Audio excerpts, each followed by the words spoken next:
We've all heard the promise of virtual reality, right? That it can take us to entirely new worlds. But what if its real future isn't about escaping our own reality, but about completely transforming it? Today, we're going to dig into a huge idea that could flip VR on its head, from just being about entertainment to being a powerful tool for personal growth. Welcome to the world of narrative story living. But before we get into all that, let's talk about something you've probably felt if you've ever put on a VR headset. You're there, the world looks incredible, it's so immersive, and yet there's this little voice in the back of your head saying, something's not quite right. So why do these amazing photorealistic worlds so often feel kinda hollow? Well, that feeling points to a really big gap in what VR can do right now.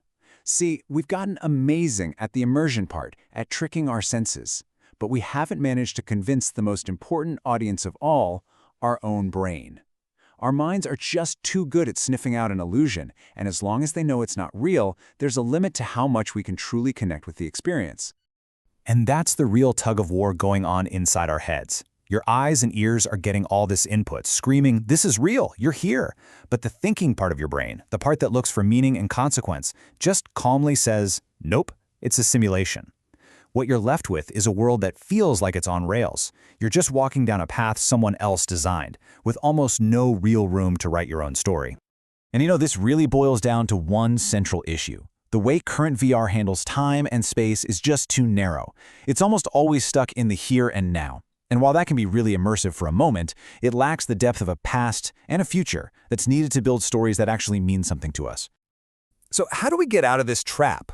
Well, the answer might lie in a big shift in how we think about it all, moving away from just storytelling and towards something way more powerful, story living. And here's the difference in a nutshell. Traditional VR storytelling basically puts you in the audience. You're a spectator watching a pre-written story play out. But story living? That makes you the author. Your choices aren't just about which door to open in a maze. Your choices actually build the maze itself. The experience becomes uniquely yours. Think about a super complex TV show, like Game of Thrones. There are a million characters, 1,000 plot lines, all weaving together. It's amazing. But at the end of the day, we're just watching it happen. And that's pretty much the model for most VR today. We get a fantastic front row seat, but we're definitely not in the driver's seat.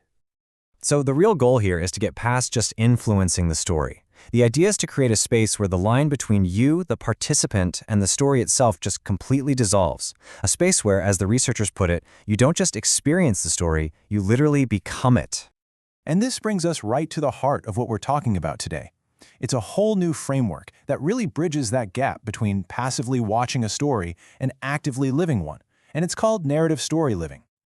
So what is narrative story living really? Okay, imagine a story that isn't written down anywhere. It's a dynamic, unscripted narrative that you create in real time, just by interacting with intelligent, AI-powered characters. It's a world where the border between your real self and your virtual self gets all blurry, creating this one unified experience. But look, this is so much bigger than just making cooler video games. The real power of this idea is its potential as a tool for self-discovery. I mean, by letting us step into our own pasts, interact with them, it gives us a safe space to explore our choices and really understand their consequences. The possibilities for things like therapy or training are just huge. It's about fostering real growth in the real world.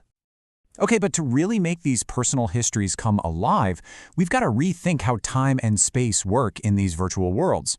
And the key, you won't believe this, actually comes from the world of old-school literary criticism. This leads us to this really cool idea called the chronotope. It sounds super academic, I know, but stick with me. It was developed by a literary theorist named Mikhail Bakhtin. And simply put, it's the idea that when time, that's chronos, and space, topos, fuse together in a story, they create these moments that have real weight and significance. It's what turns a boring old room into the stage for a life-changing event. I love how Bakhtin himself put it. He called the chronotope the place where the knots of narrative are tied and untied. It's the beating heart of the story, right? It's where everything comes together and suddenly feels truly important. Think about it like this. In any great book, a road is never just a road. It's a place of destiny, it's a crossroads, a turning point in someone's life. That is the power of the chronotope. It injects a physical place with meaning and history, and that's exactly what's missing from so many of today's VR worlds. All right, enough with the abstract theory. How does this actually translate into a real VR experience? Let's walk through what this could actually look and feel like, using an application that would let you step right into your own personal history. So picture this. You step through what's called an action portal, and suddenly you're standing in a perfect recreation of a memory from your own life. And you have a choice. You can just be a ghost, a silent observer watching it all play out, or you can step in. You can become an actor, interact with people, change what happens. And here's the wildest part. When you return to your present, the changes you made back there could actually have a real, tangible effect on you now. And listen, this isn't some far-flung science fiction. The tech to make this happen is already being built. We're talking about deep learning AI that lets stories emerge on their own, instead of following a script.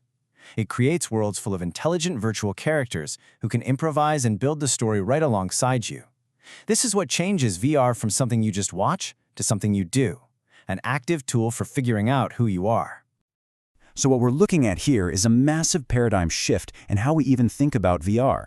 We're moving away from a model of just consuming pre-made stories to a model of creation where we become the co-authors of our own experiences. The goal isn't just entertainment anymore, it's self-discovery. And the outcomes, well, they're not predictable, they're deeply personal and maybe even transformative. And this might be the most powerful piece of the whole puzzle. The lessons you learn, the growth you go through in these virtual spaces, it doesn't just stay there when you take off the headset. Our virtual self and our physical self are deeply linked. The insights you gain in there can have a profound and lasting impact on your life out here. Which leaves us with a pretty staggering question to think about. If you could actually step inside your own memories, not just to watch, but to participate, with the real power to change your own past, who would you choose to become?